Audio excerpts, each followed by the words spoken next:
there is a question or an assumption in the back of many spiritual practitioners' mind, which is that you would rather awaken sooner rather than later. And it is something that I would like to challenge based on personal experience and also based on some of the research that I've done. And I would like to share that into this video.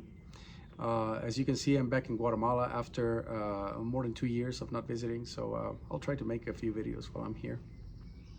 And so if we look at this whole topic of do I want to awaken really fast, there seems to be an assumption that awakening fast is better, and there's also a kind of glorification of people who had these sudden and dramatic awakenings and sudden and dramatic shifts in perception that left them a bit disoriented, but where everything seemed quite marvelous.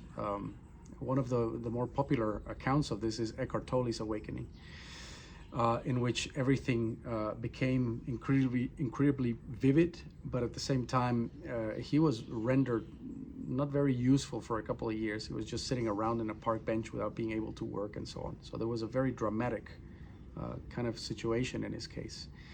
And we tend to believe that it should go like that, and that the sooner the better. You just want to have it now. The ego wants, or rather believes, that it's going to get something out of this, and therefore wants to get it faster. Now, there is something to be said about the levels of peace and equanimity that are experienced as awakening takes place. But I want to also go a bit more into some of the processes that take place, which in my experience are not things that you want to accelerate necessarily. Sometimes you're unable to, but sometimes if you are able to, the question is, do you really want to? Do you really want this to go faster? As you know, I sometimes tend to quote movies, and once again the movie Dune comes to mind, the part 2. So spoiler alert, both Paul Atreides and his mother, Lady Jessica, drink of the water of life. And in the movie, the water of life opens your mind to the way things really are. And both Lady Jessica and Paul are special in the sense that they are able to sustain the sheer amount of power and information that comes your way when you drink the water of life, and they are very rare in the sense that they can survive it. So it is well known that people who drink the water of life essentially die, right? They can't sustain that much amount of energy and information. And that is a great analogy when it comes to awakening. Yeah. So you could see that in one sense what we're trying to do when we awaken is we're trying to go from living in a very superficial part of our nervous system, so our prefrontal cortex, all the way up here, thinking about things, using our logic, being somewhat in contact with our emotions, but not all that much, fairly disembodied. And when we start to awaken, what we want to do is we essentially want awareness to colonize our entire nervous system, including all the nervous plexuses or centers that reside all the way between, let's say, the top of the head and the sacrum. And the amount of psychodynamic release that takes place, the amount of information that we need to confront, and the amount of energetics that need to readjust for this to happen is very, very big. Yeah. I remember there was once a guru being quoted when somebody asked them, "Can you awaken me right now? Can you simply give it to me via Shakti?" And the response of the guru is, "If I gave it to you right now, they would have to hold you down with 10 strong men, because of the amount of intolerable energy and information that would suddenly start to course through your system." So it's not that difficult to see why this is the case, and I've experienced it myself as my meditation goes deeper. And by deeper, I means that I start, or when our meditation goes deeper, we start to tap into deeper parts of our nervous system. And these are parts of our nervous system that are in charge of processing much more visceral information that we're not in touch with on a day-to-day basis. It is information that we repress or suppress for the most part.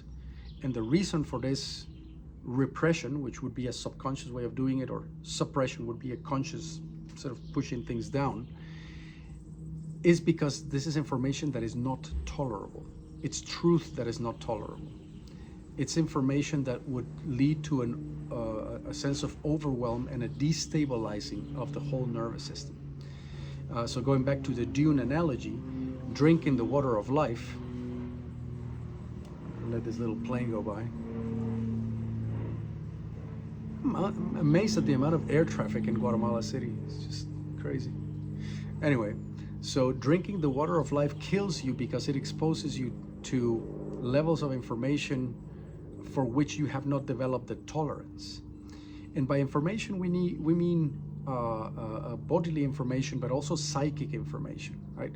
So I'll give you examples of that. Somewhere along your central channel sits the center that allows you to process grief of the loss of a loved one, for example. Yeah.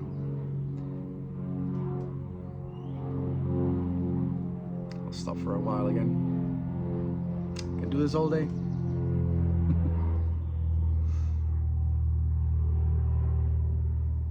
So so the center of grief, the center of pure loss sits somewhere in there. And it's a center that we're not in touch with very often. There's another center somewhere along these lines that is in charge of entering an extremely uncomfortable conversation about your feelings, let's say, right? There's another center that is the center that is the center of dread of bodily decay. So I'm talking about different centers in the body that are meant to be able to process very difficult, unavoidable truths that we keep suppressing through our rationalizations, through socializing, through distraction, through whatever you want to call it.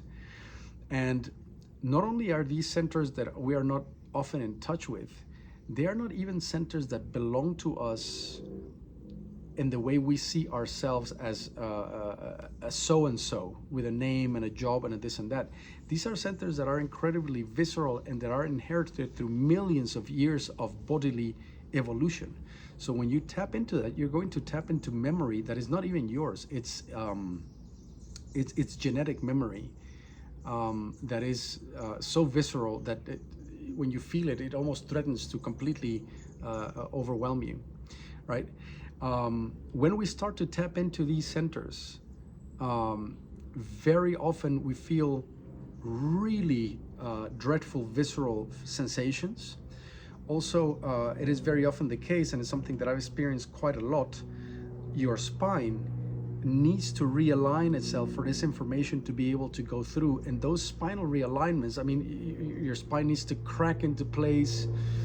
You may get kriya, so these involuntary nervous movements, so that the nervous system can kind of adapt itself over time to receive more and more of this information, so that eventually the entire central channel can transmit, or rather things can flow through it in a way that is unimpeded.